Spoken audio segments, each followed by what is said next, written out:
দাজ্জাল আসার পর সে কি করবে, মানুষ কেন তাকে আল্লাহ মনে করবে।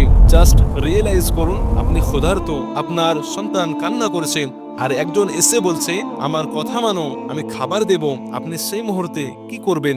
নবী সাল্লাল্লাহু আলাইহি ওয়াসাল্লাম বলেছেন দাজ্জাল আসবে চরম দুর্ভিক্ষের সময়, 3 বছর ধরে বৃষ্টি কমে যাবে, ফসল নষ্ট হবে, মানুষ দুর্বল হয়ে পড়বে।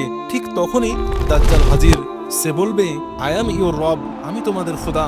মানুষ বলবে প্রমাণ কি? তখন সে আকাশকে বলবে বৃষ্টি নামবে, জমিনকে বলবে ফসল ফলবে, মৃত বাবা মায়ের মতো দৃশ্য দেখাবে। এখানেই মানুষ ভুল করবে, কারণ নবী সাল্লাল্লাহু আলাইহি ওয়াসাল্লাম বলেছেন তার জান্নাত আসলেই হবে জাহান্নাম, আর তার জাহান্নাম আসলেই হবে জান্নাত। একজন যুবক সে উঠে দাঁড়িয়ে বলবে তুই মিথ্যাবাদী, দাজ্জাল তাকে হত্যা করবে, তারপর আবার জীবিত করবে।